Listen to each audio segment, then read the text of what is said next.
Hello everyone and welcome to 24/7 Football. Now, we have got the latest updates from the proposed Newcastle United takeover. We've done a few videos on this as to what exactly it meant for Newcastle, and it all seemed to be going swimmingly. We talked to Newcastle Fan TV. They were all so positive about the change that could be brought to St James's Park after years of dealing with Mike Ashley. And like has been mentioned as well, Mike Ashley's not the worst owner in the world. No one ever claims that he is, but what he has done to that club is despicable for a club of that size. So, what is the latest? Well, what was initially going to happen is that Newcastle United were proposed to be taken over by a Saudi Arabian-led consortium.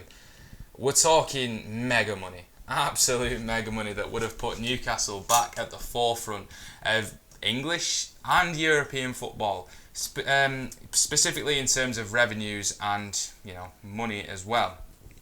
Now, it would have been brilliant to see. It looked like it was all going swimmingly. I've seen so many tweets from different accounts saying that the move was going to be announced tomorrow, and then when tomorrow comes, oh no, it's going to be announced the next day.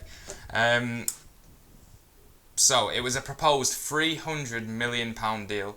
And it's financed by Saudi Arabia's investment fund, whose chairman is Crown Prince Mohammed bin Salman.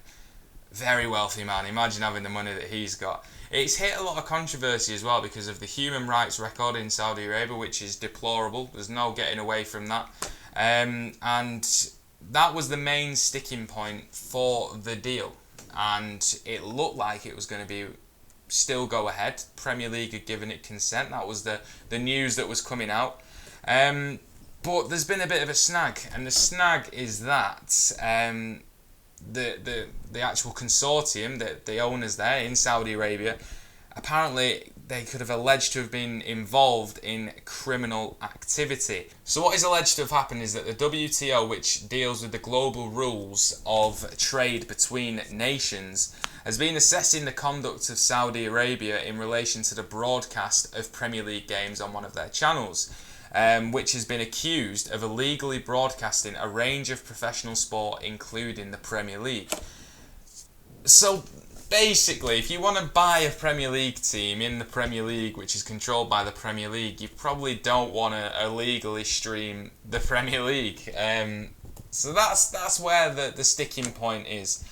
So the rights to show the Premier League in the Middle East belong to BN Sports, and they pay £400 million for that 3-year deal. So it's quite a bit of money for them. They show every game.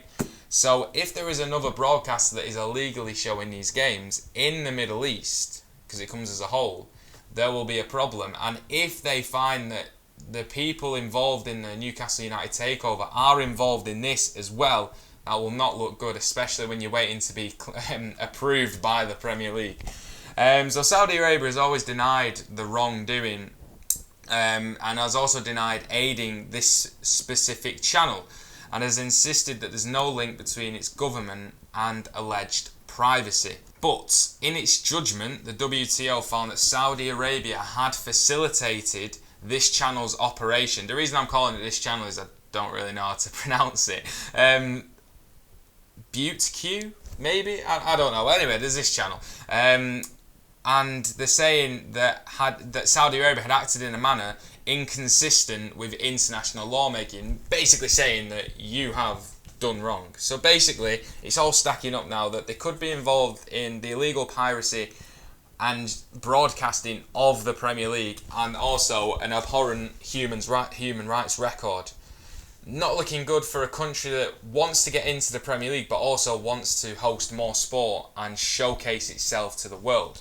So, BN Sports, the channel that we spoke about before, they're the channel that have paid for the Middle East rights, and they know that there's a Saudi company that are streaming and broadcasting the games for free and making money off it. So they're not happy. They have already written to the Premier League to warn them not to approve the Newcastle United takeover because it's by the Saudi government. So when you've got an asset like that who is paying the Premier League directly a huge source of income, and their deal will be up for renegotiation next season, it will actually it'll have a big impact in how the FA are thinking about this and the Premier League as well. So they're asking the Premier League to fully investigate the piracy claims, and in addition, Richard Masters, who is is the chief executive of the Premier League, he's also said that they will fully consider the human rights record from Saudi Arabia. So it really isn't looking good for this takeover of Newcastle United, because you just want everything to go smoothly, and the human rights record was always going to come up with a country like Saudi Arabia. But when this comes up as well, it's just all stacking up, and you're thinking, will this go ahead? I'd probably say it's 50-50 at the moment. I'd be interested to know whether Newcastle fans wanted this deal to go over, considering what has already come about from these owners, and they've not even taken over yet. What you'd be hoping is, the money is brilliant, the money is fantastic, but should this not happen, there's got to be other people who are willing to take over Newcastle United. It's such a big club, such a loyal fan base, and the biggest part is they've got such big potential as a big football club. So I wouldn't get too downhearted if this doesn't go through, but that's the latest update on the takeover.